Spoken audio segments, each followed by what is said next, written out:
Snow fell thick and heavy that night, blanketing the city in silence.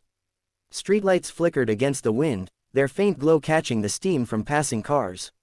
Inside a sleek black SUV stopped at a red light, Nathan Cole, a 38-year-old CEO of one of the biggest real estate firms in the city, sat lost in thought. His tailored suit, his expensive watch, the glowing digital dashboard, all the signs of success surrounded him. But none of it warmed the emptiness he carried. 2 years ago, Nathan lost his wife to cancer. Since then, his world had shrunk to two things: his work and his 6-year-old daughter, Lily. That little girl was his entire world. She was the only thing that could still make him smile, even on nights like this when grief pressed like cold glass against his heart. "Daddy," Lily said softly from the back seat, her small voice breaking the quiet. "Why does Mommy live in heaven? Don't they get cold up there?" Nathan's throat tightened. He forced a smile in the rearview mirror. "No, sweetheart, heaven's always warm," she nodded, clutching her teddy bear. "Then I wish Mommy could send some of that warm down here." He chuckled through the ache in his chest.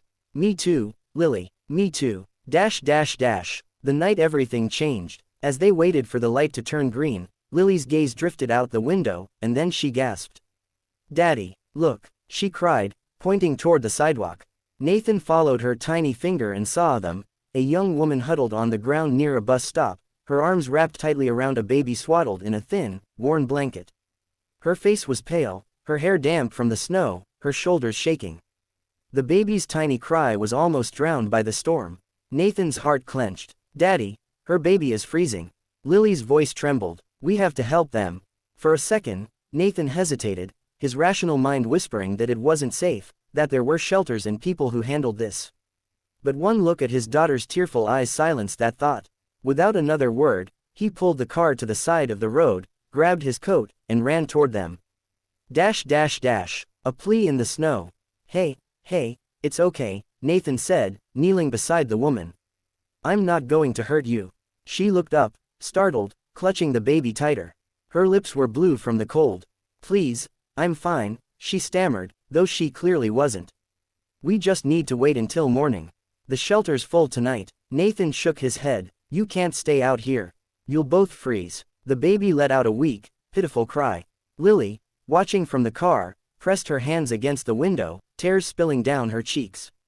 The woman looked away, shame flickering in her eyes. "I don't have anywhere to go. Please just leave us." But Nathan wasn't listening anymore. He shrugged off his coat and gently draped it over her and the baby. "I'm not leaving you here," he said firmly. "You're coming with me."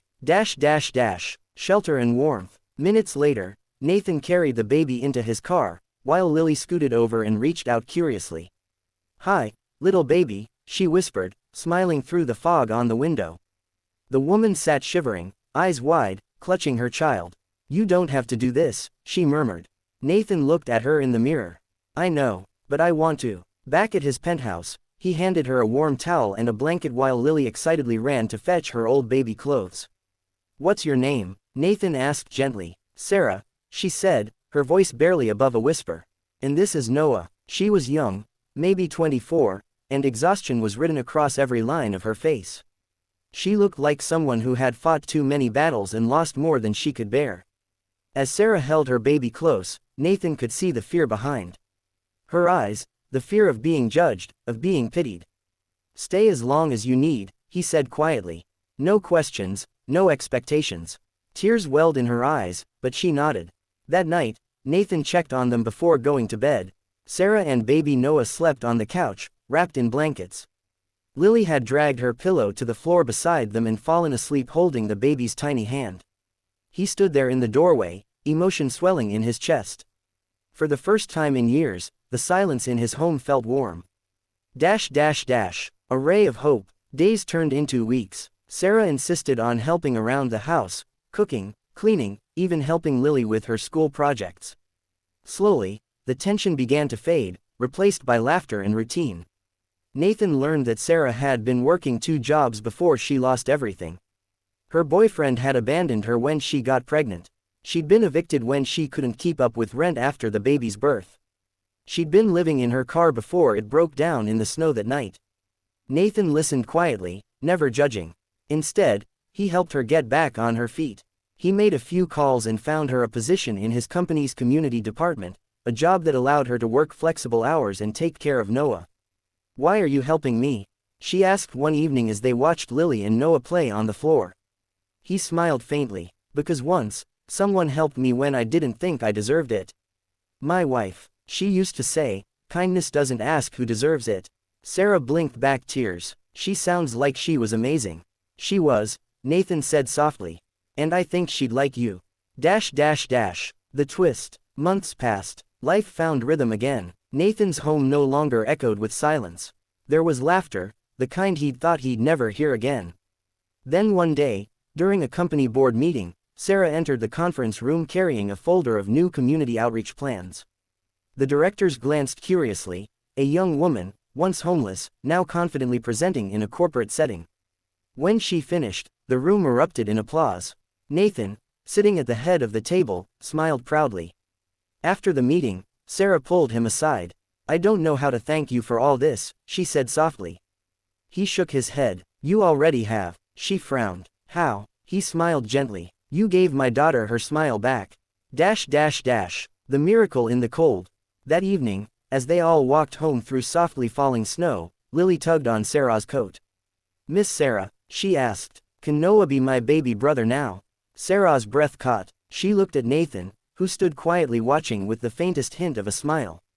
He knelt beside Lily and said, "If Miss Sarah says yes, I think that's a wonderful idea." Sarah covered her mouth, tears spilling freely as she whispered, "Yes, yes, sweetheart." And as snowflakes drifted around them, Nathan gently took Sarah's hand. For the first time in years, the ache inside him faded, replaced by something pure, something whole. He realized that the night Lily had said, "Daddy, her baby is freezing," wasn't the night he saved someone. It was the night they all saved each other. Closing narration for YouTube. Sometimes, the smallest voice, a child's cry for kindness, can melt the coldest night. If this story warmed your heart, don't forget to like, share, and subscribe for more stories that prove one thing: compassion changes everything. Heart.